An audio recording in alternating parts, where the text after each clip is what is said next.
വിശുദ്ധ ബൈബിളിൽ പ്രഭാഷകൻ്റെ പുസ്തകം 30-ാം അധ്യായം 15-ാമത്തെ തിരുവചനത്തിൽ നമ്മൾ ഇപ്രകാരം വായിക്കുന്നു. ആരോഗ്യം സ്വർണത്തേക്കാൾ ശ്രേഷ്ഠമത്രേ. ആരോഗ്യമുള്ള ജനം ആ നാടിൻ്റെ സമ്പത്താണ്. ആ നാടിൻ്റെ മാത്രമല്ല, ആ രാജ്യത്തിൻ്റെയും. ഈ ഒരു വലിയൊരു സ്വപ്നം നെഞ്ചിലേറ്റിയ പാലാരൂപതാ മെത്രാൻ മാർ ജോസഫ് കല്ലറങ്ങാട്ട് പിതാവിൻ്റെ സ്വപ്ന പദ്ധതിയായ മാർസ്ലീവ മെഡിസിറ്റി ഇവിടെ പൂർത്തിയാകുമ്പോൾ 2000-ലേറെ ആൾക്കാരാണ് ഇവിടെ തൊഴിൽ ചെയ്യുന്നത്. പാലായ്ക്ക് മാത്രമല്ല, ലോകത്തിൻ്റെ വിവിധ ഭാഗങ്ങളിൽ നിന്ന് പോലും അനേകർ ഇവിടെ എത്തി ആരോഗ്യ സൗഖ്യം നേടി അവർ തിരിച്ചു പോകുന്നു. ഇങ്ങനെ ലോകത്തിൻ്റെ വിവിധ മേഖലയിലേക്ക് ഈ ആശുപത്രിയുടെ പ്രസക്തി വർദ്ധിക്കുമ്പോൾ ഈ ഹോസ്പിറ്റലിനുള്ളിൽ ജോലി ചെയ്യുന്ന ഏതാനും പേരുടെ ഒരു പരാതി സോഷ്യൽ മീഡിയയിലൂടെ വൈറലാകുകയുണ്ടായി. അവരുടെ ജോലി മേഖലയിൽ അവർക്ക് ബുദ്ധിമുട്ട് അനുഭവിക്കുന്നു. അവർക്ക് ഡ്രസ്സ് ചേഞ്ച് ചെയ്യുവാൻ റൂമുകളില്ല എന്നുള്ള രീതിയിൽ മറ്റു പല പ്രശ്നങ്ങളും അവർ മുന്നോട്ട് വയ്ക്കുകയുണ്ടായി. എന്നാൽ എന്താണ് വാസ്തവമെന്നറിയുവാൻ ഷെക്കീന ന്യൂസ് ഈ മാർസ്ലീവ മെഡിസിറ്റിയുടെ കോമ്പൗണ്ടിലൂടെ ഞങ്ങളൊരു സത്യസന്ധമായ ഒരു അന്വേഷണം നടത്തുകയുണ്ടായി. ആ അന്വേഷണത്തിലേക്ക് എൻ്റെ പേര് ലവ്ലി എന്നാണ്. ഞാൻ മാർസ്ലീവയിൽ ജോലി ചെയ്യാൻ തുടങ്ങിയിട്ട് 5 വർഷമായി. എനിക്ക് വീടിൻ്റെ തൊട്ടടുത്തുള്ള ഒരു സ്ഥാപനമായതുകൊണ്ട് എനിക്ക് വളരെ എളുപ്പത്തിൽ വരാനും പോകാനും പറ്റും. പിന്നെ എനിക്ക് 3 കുട്ടികളാണ്. ആ കുട്ടികളെ പഠിപ്പിക്കാനൊക്കെ ഞാൻ ഈ പൈസ കൊണ്ടാണ് ഉപയോഗിക്കുന്നത്. പിന്നെ ഞങ്ങൾക്ക് എല്ലാ തരത്തിലും നല്ല ഒരു സപ്പോർട്ടാണ് മാർസ്ലീവ. പിന്നെ സാലറി ആണെങ്കിലും കറക്റ്റ് സമയത്ത് ഞങ്ങൾക്ക് എത്തിച്ച് തരുന്നുണ്ട്. പിന്നെ അടിസ്ഥാന സൗകര്യങ്ങളെല്ലാം ഞങ്ങൾക്ക് ഒരുക്കി തരുന്നുണ്ട്. ഞങ്ങൾക്ക് ജോലിയുടേതായ ഒരു ബുദ്ധിമുട്ടും ഞങ്ങൾക്ക് ഉണ്ടായിട്ടില്ല. ഏൽപ്പിക്കുന്ന ജോലി കൃത്യമായിട്ട് ചെയ്യുക എന്നതാണ് ഞങ്ങളുടെ ഉത്തരവാദിത്വം. ഞങ്ങളതുപോലെ ചെയ്യുന്നുണ്ട്. ഞങ്ങൾക്ക് എല്ലാ സപ്പോർട്ടും ഞങ്ങളുടെ സൂപ്പർവൈസർമാർ ഒരുക്കി തരാറുണ്ട്. വേറെ ബുദ്ധിമുട്ടായിട്ടൊന്നും ഇതുവരെ ഞങ്ങൾക്ക് അനുഭവപ്പെട്ടിട്ടില്ല. ഇവിടെ ജോലി ചെയ്യുന്ന നേഴ്സുമാരും നമ്മളോട് പ്രതികരിക്കുകയുണ്ടായി. എന്നാൽ അവർ പരാതി ഉന്നയിച്ച അല്ലെങ്കിൽ സോഷ്യൽ മീഡിയയിലൂടെ പരാതിപ്പെട്ട നേഴ്സുമാരുടെ കൂടെ ജോലി ചെയ്യുന്നത് കൊണ്ട് അവർ ക്യാമറയ്ക്ക് മുഖം തിരിച്ചാണ് അവർ നമ്മളോട് പ്രതികരിച്ചത്. നിങ്ങൾ ഈ മാർസ്ലീവയിൽ ജോലിയെടുക്കുന്ന നേഴ്സുമാരാണോ? അതെ, തീർച്ചയായിട്ടും.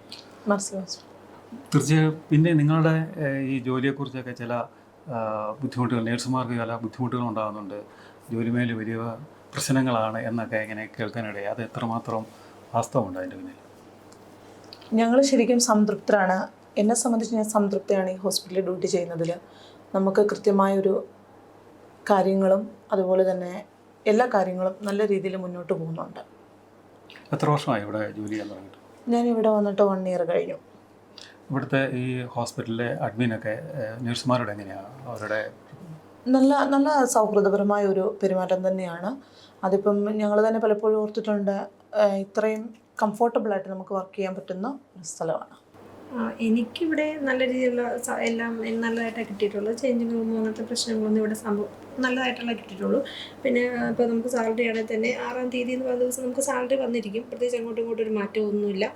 പിന്നെ എല്ലാ ഓഫുകളും CL എല്ലാം നമുക്ക് അതിൻ്റെതായ രീതിയിൽ കിട്ടുന്നുണ്ട്.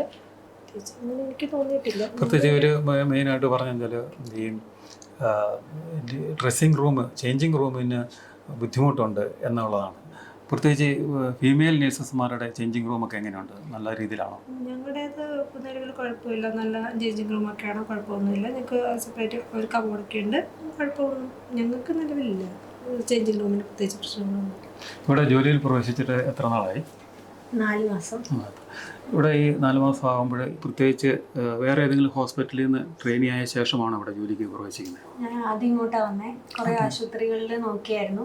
അപ്പം ട്രെയിനിങ് എക്സ്പീരിയൻസ് വളരെ കുറവ് മാത്രം കൺസിഡർ ചെയ്യുന്ന ഒരു ഹോസ്പിറ്റലാണിത്. പല ആശുപത്രികളും 1 ഇയറോളമാണ് ട്രെയിനിങ് ഷിപ്പ് പറഞ്ഞിരുന്നത്. അപ്പോൾ അതുകൊണ്ടാണ് ഞാൻ ഈ ഹോസ്പിറ്റലിൽ സെലക്ട് ചെയ്തത്. പിന്നെ കമ്പാരിറ്റീവ്ലി ഒരു ബിഗിനർ എന്ന നിലയിൽ നന്നായിട്ട് പഠിക്കാൻ പറ്റുന്ന ഒത്തിരി എക്സ്പീരിയൻസ് കിട്ടുന്ന ഒരു ഹോസ്പിറ്റൽ ആയതുകൊണ്ടാണ് ഞാൻ ഈ ഹോസ്പിറ്റൽ ചൂസ് ചെയ്യാനായിട്ട് കാരണം.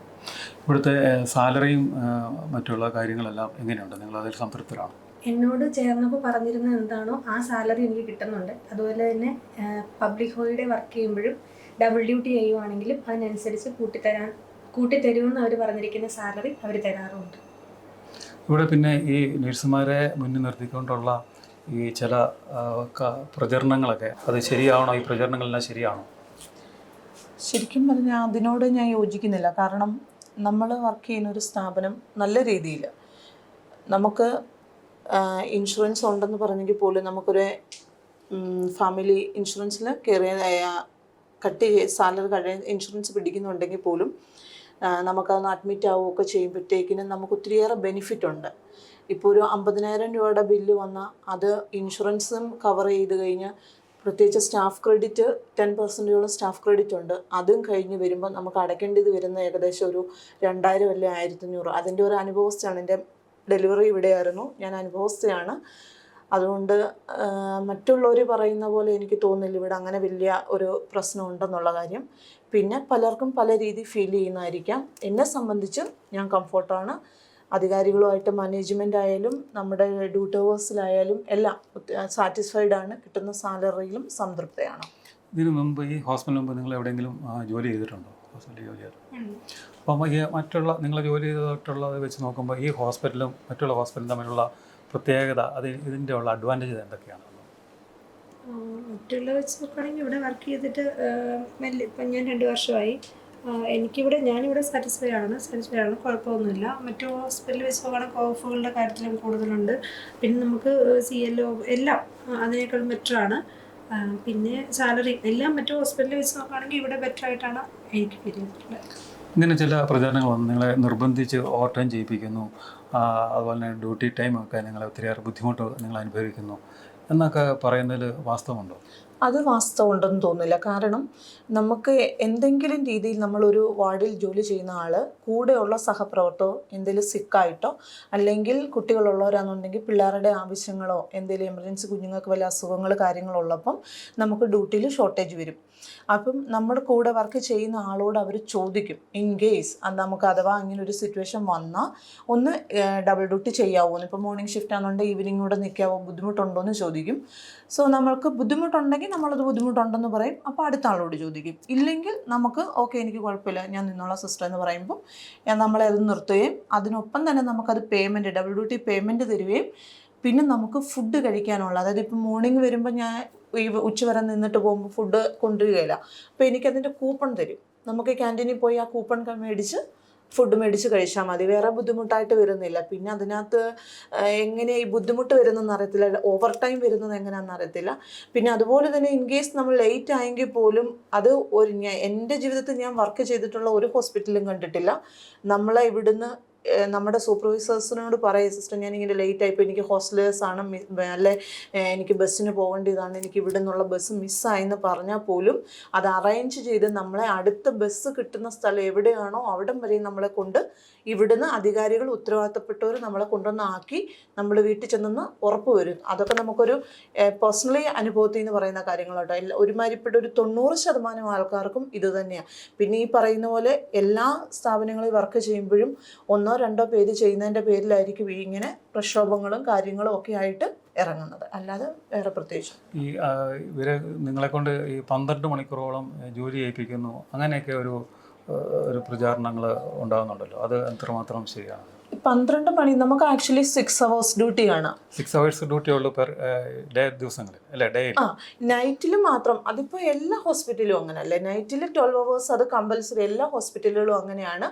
ഇൻ കേസ് നമുക്ക് നമ്മുടെ ഇപ്പോഴത്തെ അതായത് നമ്മുടെ hospital NABH nursing excellence accreditation പോലുള്ള ഹോസ്പിറ്റലുകളിലെല്ലാം ഇന്ന് എടുത്തു നോക്കിയാലും നമുക്ക് ഇത്ര % അറ്റൻഡൻസ് വേണം.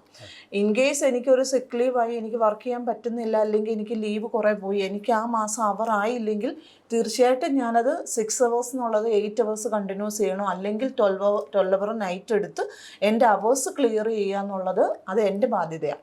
അത് നമ്മൾ ഇവിടെ ആരും പ്രഷർ ചെയ്ത് നമ്മളെ കൊണ്ട് ചെയ്യിപ്പിക്കുന്ന കാര്യമല്ല. കാരണം നമുക്ക് ഇത്ര % അത് മുമ്പോട്ടും നമുക്ക് എവിടെ പോയെന്ന് പറഞ്ഞാലും നമുക്കത് ഉപകരിക്കുന്ന കാര്യങ്ങളാണ്. ഇവിടുത്തെ ഈ നഴ്സസ്മാരുടെ ഡ്യൂട്ടി ടൈമിംഗ് എങ്ങനെയാണ് വരുന്നത്?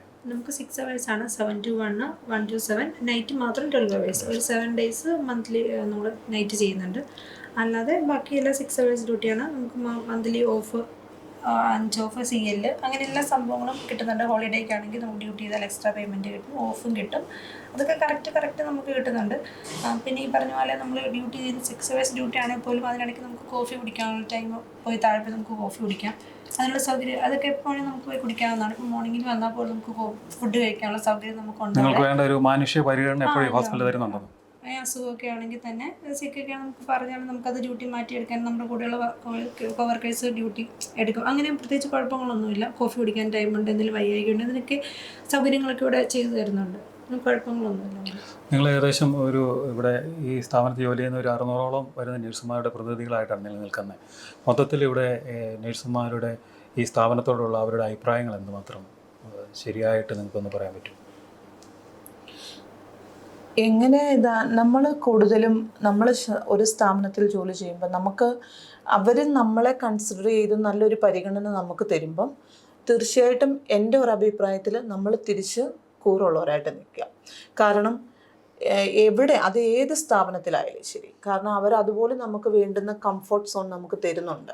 പിന്നെ ഇൻ കേസ് ഡ്യൂട്ടിയിൽ ഒത്തിരി നേരം ചെയ്യേണ്ടി വന്നു, അല്ലെങ്കിൽ നമുക്ക് അങ്ങനെ ബെഡ് മേക്കിംഗ് ചെയ്യേണ്ടി വന്നു, അതൊക്കെ എന്ന് വെച്ചാൽ റെയർ ആയിട്ട് വരുന്ന കേസുകളാണ്. ഇപ്പം നമുക്ക് വാർഡിൽ GDS സ്റ്റാഫും ANM സ്റ്റാഫും പോലുള്ളവരുണ്ട്.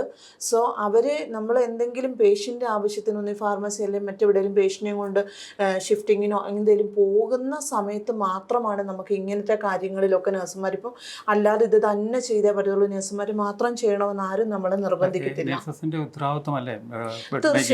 തീർച്ചയായിട്ടും ഇന്നത്തെ സൗകര്യങ്ങൾ ആധുനിക ഇതനുസരിച്ച് എല്ലാവരും ഒരു കൺസെപ്റ്റ് എന്ന് പറയുന്നത് അത് നേഴ്സാണോ ചെയ്യുന്നൊരു ചെയ്തിയാണ്. പക്ഷേ ശരിക്കും അതിനിപ്പം എല്ലാ ഹോസ്പിറ്റലുകളും പ്രൊവൈഡ് ചെയ്തിട്ടുണ്ട്. ആളെ സാഹചര്യം വന്നാൽ നമ്മൾ അഡ്ജസ്റ്റ് ചെയ്ത് ചെയ്യണം. കാരണം അതിപ്പം എന്ത് കാര്യമായാലും, ഈവൻ നമ്മുടെ വീടുകളിലായാലും ഒരു ആവശ്യം വന്നാൽ ഞാനത് ചെയ്യത്തില്ലെന്ന് വെച്ചാൽ നടക്കുന്ന കാര്യമില്ലെന്ന്, ചെയ്യേണ്ട ഒരു സിറ്റുവേഷൻ വന്നാൽ നമ്മളത് ചെയ്യുക. ഇപ്പം പേഷ്യൻറ്റിനെ അത്രയും നമ്മൾ ലാഗാക്കി വെയിറ്റ് ചെയ്ത് നിർത്താതിരിക്കുക ചെയ്യുന്നത്. സോ അത് നമ്മൾ പെട്ടെന്ന് അത് ചെയ്ത് അതിൻ്റെ ബാക്കി, പിന്നെ അതുപോലെ തന്നെ നമുക്ക് ഈ കൂടുതലും ടൈം ഡ്യൂട്ടി കഴിഞ്ഞ് പോകുന്ന ഒത്തിരി പേര് സ്ട്രഗിൾ ചെയ്യുന്ന പ്രശ്നം എന്ന് പറയുന്നത്, അയ്യോ ഞങ്ങൾ ഇത്രയും സമയം, ഞങ്ങൾക്ക് 7 മണിക്കായിരുന്നു ഞങ്ങൾ ഇറങ്ങിപ്പോയത്, ഇത്ര ലേറ്റായി എന്നുള്ള ഒരു രീതിയിൽ എൻഡോസ്മെൻറ്റ് കൊടുത്തു കഴിയുമ്പോഴത്തേക്കിനും. സോ കുറേ നമ്മുടെ ടൈം മാനേജ്മെൻറ്റ്, ഇപ്പോൾ എനിക്ക് ടൈം മാനേജ് ചെയ്ത് ചെയ്യാൻ പറ്റുന്ന ഒരു കഴിവ് ചിലപ്പോൾ അടുത്താക്ക് ചിലപ്പോൾ ഇച്ചിരി കൂടെ സ്ലോ ആയിരിക്കും, അല്ലെ മറ്റുള്ളവരെ അപേക്ഷിച്ച് എനിക്ക് കുറവായിരിക്കും. അത് എൻ്റെ മിസ്റ്റേക്ക്. കാരണം നമുക്ക് അസൈൻ ചെയ്ത് തരുന്ന പേഷ്യൻസ് എല്ലാം 1:6 എന്നുള്ള ഒരു രീതിക്കാണ്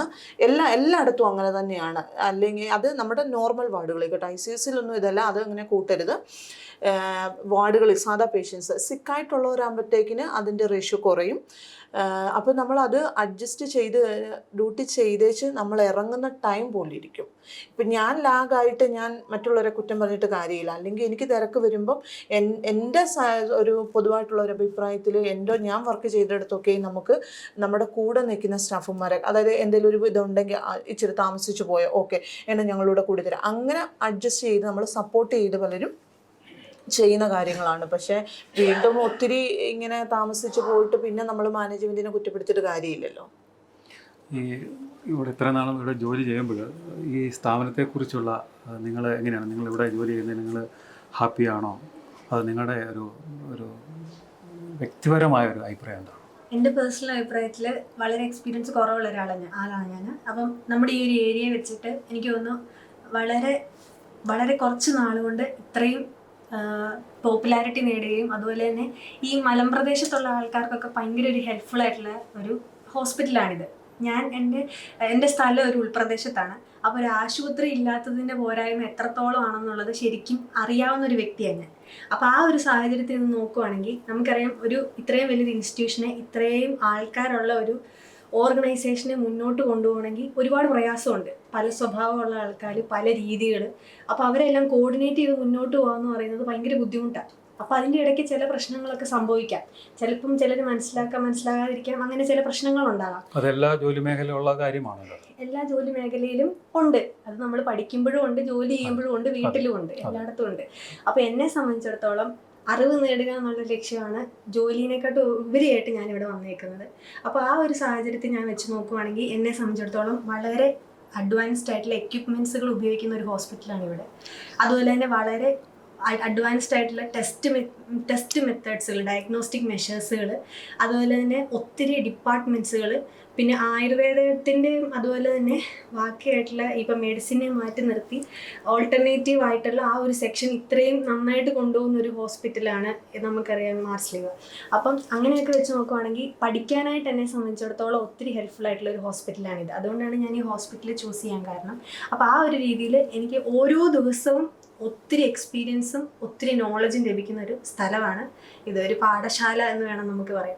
അപ്പം അങ്ങനെയാണ്. അപ്പം അതുകൊണ്ട് പിന്നെ നമ്മൾ പഠിച്ച് വരുമ്പോഴാണ് കുറേയും കൂടെ ടൈം മാനേജ്മെൻറ്റും കാര്യങ്ങളൊക്കെ വരുന്നത്. അപ്പോൾ ആ ഒരു എക്സ്പീരിയൻസ് കിട്ടാൻ വേണ്ടിയിട്ടും കൂടിയാണ് നമ്മൾ ഇങ്ങോട്ട് വന്നത്. അപ്പം നമ്മൾ എത്ര ഇപ്പം ക്രൈസിസ് ഇല്ല എന്ന് ഞാൻ പറയുമ്പോൾ അത് കള്ളമായി പോകും. ക്രൈസിസ് ഇല്ല എന്ന് ഞാൻ പറയുന്നില്ല. നമ്മൾ ഒരു ദിവസം പോലെ ആയിരിക്കത്തില്ല പിറ്റത്തെ ദിവസം. അപ്പോൾ ഓരോ ദിവസത്തെ ഹാൻഡിൽ ചെയ്താണ് നമ്മൾ എല്ലാ ദിവസത്തെയും കൈകാര്യം ചെയ്യാനായിട്ട് പഠിക്കുന്നത്. അപ്പം കോംപ്ലിക്കേറ്റഡ് ആയിട്ടുള്ള കാര്യങ്ങൾ സിമ്പിളായിട്ട് നമുക്ക് മാറും. അപ്പം അങ്ങനെ ആ ഒരു വീക്ഷണത്തോടെ ഇതിനെ കാണുകയാണെങ്കിൽ എനിക്ക് തോന്നുന്നു ജോലി കുറച്ചും കൂടി എളുപ്പമായിരിക്കും. പിന്നെ ഇപ്പോഴും ഒരു ടീം സ്പിരിറ്റ് ആണ്. നേഴ്സിംഗ് എന്ന് പറയുന്നത് തന്നെ ഒരു ടീം വർക്കാണ്. അത് നമ്മുടെ കിട്ടുന്ന വാർഡിൽ നമ്മുടെ കോവർക്കേഴ്സുമായിട്ട് എങ്ങനെയാണ്, എൻ്റെയൊക്കെ വാർഡിൽ ഞാൻ ആ കാര്യത്തിൽ സാറ്റിസ്ഫൈഡ് ആണ്. ഒരു പിച്ച വെക്കുന്ന ഒരു സ്റ്റേജിലായിരുന്നു ഞാൻ നഴ്സിംഗ്. ആ ഒരു സാഹചര്യത്തിൽ എന്നെ എൻ്റെ വാർഡിലുള്ളവർ ഒത്തിരി അധികമായിട്ട് സഹായിച്ചിട്ടുണ്ട്.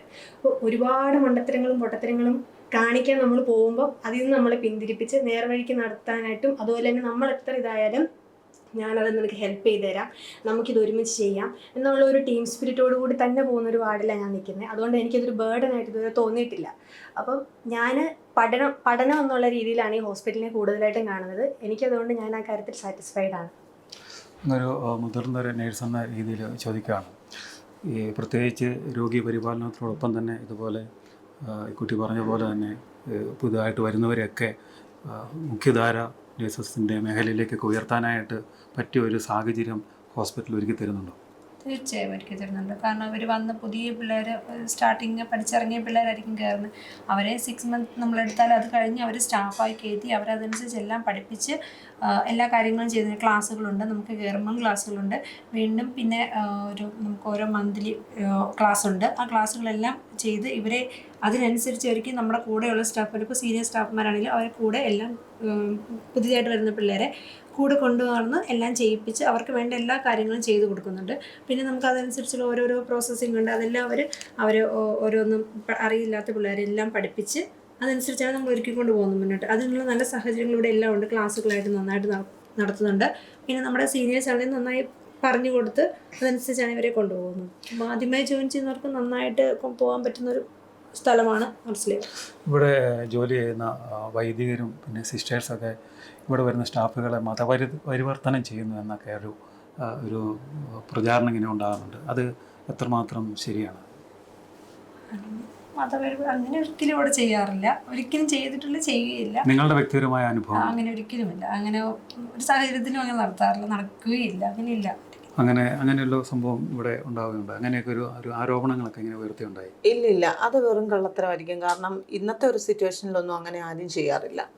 അതുപോലെ നമുക്ക് സിസ്റ്റേഴ്സ് ആയാലും അച്ഛന്മാരായാലും നമുക്ക് നല്ല സപ്പോർട്ടാണ്. അതായത് നമ്മൾ ഒരു പേടിച്ച് അവിടെ പോയി നിൽക്കേണ്ട ഒരു ഫീലില്ല. എന്നാൽ നമുക്കുണ്ട് നമ്മുടേതായ നമ്മുടെ തലപ്പത്ത് പൊസിഷനിൽ ഇരിക്കുന്നവരെ നമ്മൾ റെസ്പെക്റ്റ് ചെയ്യുന്നു. പക്ഷേ നമുക്കൊരാവശ്യം കാര്യങ്ങളുണ്ടെങ്കിൽ നമുക്ക് അവരോട് ഓപ്പണായിട്ട് പോയി അല്ലെങ്കിൽ സംസാരിക്കാനുള്ള അവസരമുണ്ട്. ഒരിക്കലും ഇങ്ങോട്ട് വരണ്ട എന്നാരും നമ്മളെ തടയത്തുമില്ല, അല്ലെ അവിടെ പോകരുത് അങ്ങനെ ഇങ്ങനെ നമ്മളെ പേടിപ്പിക്കുകയോ അങ്ങനത്തെ കാര്യങ്ങളൊന്നും ആരുമില്ല. നല്ല സൗഹൃദമായിട്ടും ശരിക്കും നല്ലൊരു കരുതലാണ്. ഇപ്പം എന്നെ സംബന്ധിച്ച് എൻ്റെ പേഴ്സണലായിട്ട് പറയുകയാണെങ്കിൽ ഞാനും ഒരു സിസ്റ്ററിൻ്റെ അണ്ടറിൽ വർക്ക് ചെയ്യുന്ന ആളാണ്. ആ കറക്റ്റ് ടൈം ആകുമ്പം പോയി കഴിച്ചേ, ഞങ്ങൾ ഡിവൈഡ് ചെയ്ത് ഫുഡ് കഴിക്കാൻ വിടുന്നു. ഇനി അഥവാ നമുക്ക് നല്ല തിരക്കാന്നുണ്ടെങ്കിൽ പോലും സിസ്റ്റർ കൊണ്ടുവരുന്ന ഫുഡിൽ നിന്ന് പോലും ഞങ്ങൾക്ക് ഷെയർ ചെയ്ത് തന്ന് അത്യാവശ്യം ഒരു അമ്മയുടെ ഒരു സ്നേഹവും കരുതലും നമുക്ക് തരുന്നുണ്ട്. ആ ഒരു രീതിക്ക് നമ്മൾ മാനേജ് ചെയ്ത് പോകുന്നുണ്ട്. പിന്നെ എത്രത്തോളം ഇങ്ങനെ പരിവർത്തനം ചെയ്യുന്നെന്നുള്ളതൊന്നും നമുക്ക് വിശ്വസിക്കാൻ പറ്റുന്നില്ല. കാരണം ഒരിക്കലും അങ്ങനെ വരത്തില്ല. നമ്മൾ ഏത് വിശ്വാസത്തിൽ നിൽക്കുന്നോ ആ വിശ്വാസത്തിൽ എപ്പോഴും അവരുടെ ഒരു ഉപദേശം വെച്ച് നോക്കുമ്പം, കാരണം മുമ്പോട്ട് നമ്മൾ ചെല്ലുമ്പോൾ നല്ല രീതിയിൽ എല്ലായിടത്തും നിൽക്കുക. അപ്പോൾ അതിൻ്റെ അങ്ങനെ വല്ല എന്തെങ്കിലും പറഞ്ഞെങ്കിലും, അല്ലാതെ ഒരിക്കലും നമ്മളെ ഇങ്ങനെ മതപരിവർത്തനം ചെയ്യാനൊന്നും നിർബന്ധിക്കുകയോ അല്ലെങ്കിൽ നമ്മളെ ഹരാസ് ചെയ്യുകയോ അങ്ങനത്തെ പ്രശ്നങ്ങളൊന്നുമില്ല. നമ്മളിവിടെ കയറുമ്പോഴേ ആദ്യം നമ്മളോട് പറയുന്നതാണ് എല്ലാവരുടെയും റിലീജിയസ് വാല്യൂസിനെ റെസ്പെക്റ്റ് ചെയ്യണം, മറ്റുള്ളവരുടെ മതം ഏതാണോ അതിൻ്റെ എല്ലാ വാല്യൂസിനെ റെസ്പെക്റ്റ് ചെയ്യണം എന്ന് പറഞ്ഞിട്ടാണ് നമ്മളെ കയറ്റുക. ഫോളോ ചെയ്യാറുണ്ട്. ആദ്യം ഇൻഡക്ഷൻ ടൈമിൽ നമ്മളോട് പറയാറുണ്ട്, ഇപ്പോൾ ഒരു ഡെത്ത് വരുവാണെന്നുണ്ടെങ്കിൽ അവരുടെ റിലീജിയസ് നീഡ് എന്താണോ അത് നമ്മൾ ചോദിച്ച് മനസ്സിലാക്കുക, അത് സാറ്റിസ്ഫൈ ചെയ്യാനായിട്ട് ശ്രമിക്കുക എന്ന് പറയാറുണ്ട്. പിന്നെ ക്രിസ്ത്യൻസിന് ഇവിടെ രാവിലെ നമ്മൾ ഹോളി കമ്മ്യൂണിയൻ വേണമെന്ന് ചോദിക്കാറുണ്ട്. വേണമെങ്കിൽ മാത്രം, അവർ ഇൻട്രസ്റ്റഡ് ആണെങ്കിൽ മാത്രം അച്ഛൻ രാവിലെ വന്ന് കൊണ്ടു കൊടുക്കാറുണ്ട്. മോസ്റ്റ് പേഷ്യൻസും ഇങ്ങോട്ട് തന്നെ റിക്വസ്റ്റ് ചെയ്യുമ്പോഴാണ് കൊടുക്കാറ്. ആരെയും നിർബന്ധിച്ച് ഹോളി കമ്മ്യൂണിയൻ സ്വീകരിക്കണം എന്നൊന്നും ആരോടും പറഞ്ഞിട്ടില്ല. അത് ഇഷ്ടമുണ്ടെങ്കിൽ മാത്രം. അതാണ് റിലീജിയസ് ആയിട്ടുള്ള ഒരു ആക്ടിവിറ്റി എന്ന് എനിക്ക് ഇവിടെ തോന്നിയത്. അത് ക്രിസ്ത്യൻസ് റിക്വസ്റ്റ് ചെയ്യുമ്പോൾ അവർക്ക് കൊടുക്കാറുണ്ട്. അതുപോലെ തന്നെ ഇപ്പം സ്റ്റാഫ്മാർ ക്രിസ്ത്യാനികളും ഹിന്ദുസും ഉണ്ടല്ലോ. അപ്പോൾ ഈ ക്രിസ്ത്യൻസിൻ്റെ ആഘോഷ ദിവസങ്ങളിൽ ഹിന്ദുസ് ഡ്യൂട്ടി, ഹിന്ദുസിന് ഇപ്പോൾ വിഷു ഒക്കെ വരുമ്പം അവർക്ക് ഓഫ് കൊടുത്തിട്ട് നമ്മളാണ് ഡ്യൂട്ടി ചെയ്യുന്നത്. അവർക്ക് ഇപ്പോൾ നൈറ്റ് ആണെങ്കിൽ നമുക്ക് മാറ്റി, ഞങ്ങളുടെ ഇൻചാർജ് അത് മാറ്റി അവർക്ക് ഓഫ് കൊടുത്തിട്ട് നമ്മളത് കയറി ചെയ്യും. അങ്ങനെയാണ് ഇവിടെ ചെയ്യുന്നത്. നിങ്ങളുടെ സ്റ്റാഫുകളുടെ ഇടയിൽ അപ്പോൾ ഒരു മതസൗഹാർദ്ദം വളർത്തുന്നത് ഒരു അറ്റ്മോസ്ഫിയർ ആണ് നമുക്ക് ഇവിടെ കിട്ടുന്നത്. നമ്മുടെ ഡ്യൂട്ടി അത് മാറ്റി, അവർക്ക് വിഷു ആണെങ്കിൽ വിഷുവിന് അവർക്ക് ഓഫ് കൊടുത്ത് അവർ ഡ്യൂട്ടി ഇല്ലാതെ ഇരിക്കും. അപ്പോൾ ഓണത്തിനാണേലും അങ്ങനെ രീതിയിലായിരിക്കും. ആ ദിവസങ്ങൾ അവരെ ഡ്യൂട്ടി എടുപ്പിക്കാതെ മാക്സിമം അവർക്ക് ഓഫ് കൊടുക്കും. പകുതി ആയിരിക്കും മിക്കവാറും. അപ്പോൾ അവർക്ക് അത് ഓഫ് കൊടുത്തിട്ട് നമ്മളത് ഡ്യൂട്ടി ചെയ്യുക ചെയ്യുന്നത്. അതുപോലെ ഇപ്പോൾ നമ്മൾ എക്സ്ട്രാ ഇപ്പോൾ ഒരു 2 മണിക്കൂർ തിരക്കാണെങ്കിൽ നമ്മൾ ഡ്യൂട്ടി ചെയ്തു എന്ന് വിചാരിച്ചാൽ എക്സ്ട്രാ 2 മണിക്കൂർ ചെയ്ത ടൈം നമുക്ക് 2 ദിവസം കഴിയുമ്പോൾ തിരക്കില്ലാത്ത ദിവസങ്ങളിൽ 2 മണിക്കൂർ നമുക്ക് ടൈം ഓഫ് വന്ന് നമ്മളെ വീട്ടിൽ വരും. നമുക്ക് അങ്ങനെയും ചെയ്യും. കാരണം വേറൊരിടത്തും അങ്ങനെ ഞാൻ കണ്ടിട്ടില്ല. കാരണം തിരക്കാണെങ്കിൽ 2 മണിക്കൂർ കഴിഞ്ഞ് നിങ്ങളങ്ങ് പൊക്കോ എന്നല്ലേ പറയുള്ളൂ. ഇവിടെ പക്ഷേ നമ്മൾ 2 മണിക്കൂർ 1 മണി വേണമെങ്കിൽ നമുക്കൊരു 4 മണി നിന്നെങ്കിൽ ആ 2 മണിക്കൂർ 3 മണിക്കൂർ നമുക്ക് എക്സ്ട്രാ നമുക്ക് പിറ്റേ ദിവസം നേരത്തെ താമസിച്ച് വന്നാൽ മതി. അങ്ങനെ പറഞ്ഞ് നമ്മളെ അതൊരു ടൈം ഓഫ് നമുക്ക് വിടും. അത് വേറൊരിടത്തും ഞാൻ കണ്ടിട്ടില്ല. എൻ്റെ പേര് ശ്രീജേഷ്. 4 വർഷമായിട്ട് ഞാനിവിടെ സെക്യൂരിറ്റി ഫീൽഡിൽ വർക്ക് ചെയ്തു പോകുന്നു. ഈ സ്ഥാപനം ചേർപ്പങ്ക് വന്നതിൽ ഇവിടെയുള്ള നാട്ടുകാർക്കും എല്ലാവർക്കും നല്ല സംതൃപ്തരാണ്. ഇവിടെയുള്ള ഓരോ ആൾക്കാർക്കും ജോലി നൽകുകയും അവർക്ക് കൃത്യമായ ശമ്പളം അവർക്ക് കൈ പറ്റുകയും ചെയ്യുന്നുണ്ട്. ആ ശമ്പളത്താൽ അവരുടെ വീട്ടിൽ ഉള്ള എല്ലാവരും സംതൃപ്തരാണ്. ഇങ്ങനെയൊരു സ്ഥാപനം നമ്മുടെ പാലാ രൂപതയിലെ കല്ലറങ്ങാട്ട് പിതാവ് ഇങ്ങനെയൊരു സ്ഥാപനം ചേർപ്പങ്കൽ എത്തിച്ചതിൽ വളരെ സന്തോഷമുണ്ട്. അതിന് ഞങ്ങൾ നന്ദിപൂർവ്വം സ്മരിക്കുന്നു. മാർസ്ലീവ മെഡിസിറ്റിയുടെ സമീപ പ്രദേശത്ത് സ്ഥിതി ചെയ്യുന്ന ഒരു പ്രീസ്റ്റ് ഹോമിൻ്റെ അരികിലാണ് ഞാൻ നിൽക്കുന്നത്. ഇവിടുത്തെ സ്റ്റാഫുകളുടെയൊക്കെ പ്രതികരണം കേട്ടപ്പോൾ ആ വാർത്തകൾ എത്രമാത്രം തെറ്റായിരുന്നു എന്നുള്ളത് ഞങ്ങൾക്ക് മനസ്സിലാക്കുവാൻ സാധിച്ചു. ഈ പ്രീസ്റ്റ് ഹോം ഈ ഹോസ്പിറ്റലിൻ്റെ അടുത്ത് തന്നെ ഉണ്ടായതിലൊക്കെ അവർ പരിഭവം പറയുകയുണ്ടായി. പിരിച്ചെടുത്ത പൈസയാണ്, ഹോസ്പിറ്റലിന് വേണ്ടി പിരിച്ച പൈസയാണ് ഈ പ്രീസ്റ്റ് ഹോം ഉണ്ടാക്കുന്നത് എന്നൊക്കെ. പ്രിയപ്പെട്ടവരെ, നമുക്ക് വേണ്ടി കുർബാന അർപ്പിച്ചവർ, സമൂഹത്തിനും സഭയ്ക്കും നന്മയ്ക്കായി പ്രവർത്തിച്ച വാർദ്ധക്യത്തിലേക്ക് പോയ വൈദികരെ സംരക്ഷിക്കേണ്ടത് നമ്മളല്ലാതെ പിന്നെ ആരാണ്? അവർക്ക് നല്ല ചികിത്സ കൊടുക്കുക, ആശ്വാസത്തിനായി നല്ലൊരു സൗകര്യം ഒരുക്കി കൊടുക്കുക എന്നുള്ളത് നമ്മുടെ ചുമതലയല്ലേ? അവർക്ക് ആരുമില്ലാതെ ജീവിക്കുമ്പോൾ അവസാന നിമിഷങ്ങളിൽ ഇങ്ങനെയൊക്കെയല്ലേ നമ്മൾ കൂടെയുണ്ടെന്നുള്ളത് അവർക്ക് അനുഭവപ്പെടുക.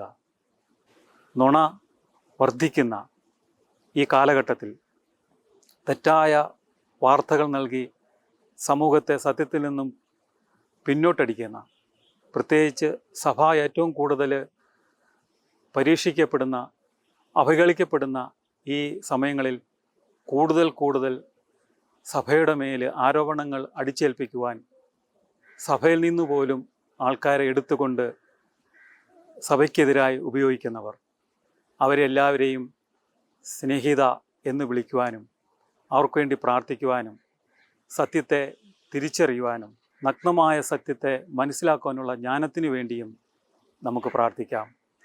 നമുക്ക് സഭയെ ശക്തിപ്പെടുത്തുവാൻ നല്ലവനായ ദൈവം നമ്മളെയും ഉപയോഗിക്കട്ടെ. Saji Antony, Shekinah news.